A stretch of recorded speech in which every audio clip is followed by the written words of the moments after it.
rahmatullahi ta'ala wa barakatuh. My name is Ishaq Mustakim. My father is from Haiti and my mother is from Switzerland, and I'm Muslim 2 years now. I was born in Montreal and I grew up in Montreal. When I was a young kid, I was really good in school. Like my mom, I'm sure my mom had like high hope in me because I was his first kid, and I was a really good kid, really good grades in school and everything.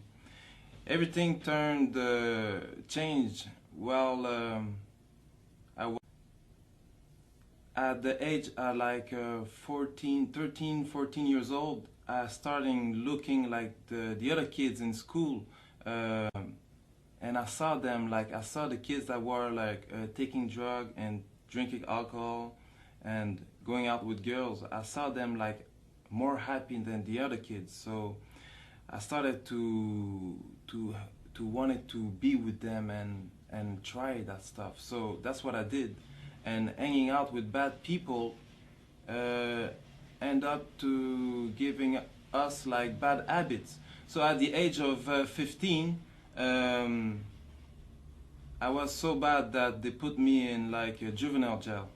So I went to juvenile jail like for a few months, and after that I didn't stop like doing bad things. I did so much bad things that they wanted me like to lock me down like for good. So I ran out from that juvenile jail, and after that my mom had to send me back, to send me to Switzerland. So I went to Switzerland to work for her brother, and I worked there for like 3 months. But then again, I was alone there, but I put myself into a trouble that the police was looking for me, that I had to come back here to Montreal. And that was at the age of 17. At the age of 17, I cooled off.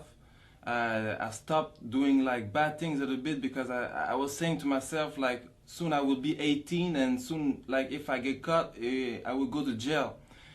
But I don't know what happened with me. Like at 18, like I started back again, and they got me and I went to jail for like 2 years. Before I went to jail, I learned that the happiness was into getting high, getting drunk, and getting with girls. But in jail, because jail is the school of crime, I learned that the happiness was into getting a lot of material thing, a lot of money. And 2 years in that jail made me have a criminal mind. I didn't have a really criminal mind before, but that 2 years, like that's what it did. And I was Christian before, and I was Christian, but I was not praying. I was only praying like when I wanted something really bad, or when I was into problems. And that jail time was for me a problem. So I started reading the Bible and praying a little bit. And I don't know why, like somebody that I wasn't speaking with, he wasn't around like who I was hanging with. He just came and gave me the Quran, and he told me to read it. But at that time, like I was reading the Bible, and the Quran was not written the same way, so it didn't like touch me. So I just like give it back. After when I got out from jail, I started my mission to get money. And because I had no school, and the fastest way to get money was a criminal way, that's the way I went. And in every type of way to make money, any type of like bad thing you can think, I was in it, because really my plan was getting money. And I lived like, I don't know if it's a good thing, or if some people would say it's a good thing, some people would say it's a curse, because in my life, like, I achieved like most of my goals that I wanted. And for 10 years, like, I lived that life of like luxury, that life of power and respect. So and respect. So because when I say this, like, people don't really understand, so I have to make a little bit like of explain a little bit. Like when I say like I had the things that most people, young and older, they would like to have, that I had in my life, they don't really understand, because everybody has his own perspective on like what is luxurious. So when we're talking about cars, Benzes, I had a few, BMW, Porsche, Viper, Hummer, Jaguar, Cadillac, like most of all the brands, like the big brands, that's the car that I had. Like houses, condos, but not like only like the cars like normal, like the car, because when you buy a car, it's like to make you happy, but the thing is that happiness doesn't last. So right after, nothing else to do. So you buy another car. Me at one time, like, had like 2 cars, and I was renting out like other cars just to have another change, because like I was bored. I had a house and I was living in hotel suites. It cost me like 10,000 a week just for hotel suites. So the clothes, like just the clothing, like because like when you have money, like even the money like change your style a little bit. Because before I was like I was dressing like everybody, but after that I had to like buy suits, you know, like $3,000-4,000 suits, you know. And I had like I was not really the type that was going like into clubs and partying.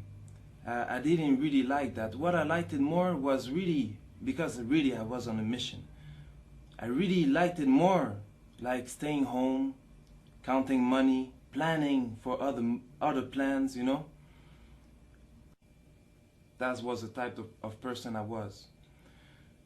I was a person that really liked like to enjoy a good meal. So that's what I liked it most.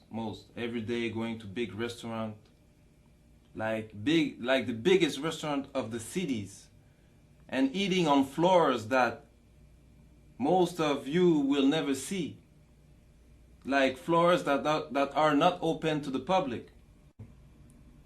And I lived like a millionaire life for like 10 years. But at the end, because all that doesn't come from nothing, you have to work a lot. And at the end, I was questioning myself, like, because when you have all that, and I didn't find the happiness, like, and I'm thinking, like, I'm not happy. Even if I drink the best of the alcohol, I'm not happy. So I was questioning myself, like, really badly. And it's then when sometimes, like, you go into, like, little, like, what we can call, like, depression. Because you're questioning yourself so much. And while I was, like, doing my life, I met up with a woman, and that woman, she was Muslim, and her mom, she told me that I should look up into Islam. And it's then that I started doing my own research. So I was reading like books, and I read the Quran, and I was really surprised to find that in the Quran that they had like the same prophet that there was in the Bible. Even at a point that I didn't understood how Muslim will understand the Quran, because in the Bible they have like the beginning of the story and the Quran just completed it. So and I started to do my own research, like even like a lot I was researching, and the only problem that I end up having is like that, because as a Christian you have to believe that Jesus is the Son of God, and if you don't believe this you go to hell, and if you believe it you go to paradise. And I didn't want it to go to hell for nothing. Like it had to be the true religion, so I had to really make some research. And alhamdulillah, I found that Islam was the truth, and I made my shahada. So right after I took my shahada, 3 days after, my mom called me and told me that the police was looking for me. So I went to see my lawyers, and they told me that I should give myself tin. So I went and I gave myself tin, but for the first time, it was the first time I went into jail as a Muslim. I'm here with my client Isaac, or known as Ishaq Mushtaqim, who is charged in Montreal with various offenses, particularly fraud, forgery, the use of force. This individual has completely changed himself. He is no longer the person that he was when he was younger. He's married. He had a tough life. I mean, he grew up on the street. He grew up a life of crime and violence. That's no longer the person he is. He's married. He's a contributing member of society. He has a stable job. We have letters of recommendation from his employers. He's found religion. He's converted to Islam. And these are all signs of someone that has seen the process, seen that crime is not a life that he has chosen, and he has clearly indicated that he wants to be a contributing member of society, and that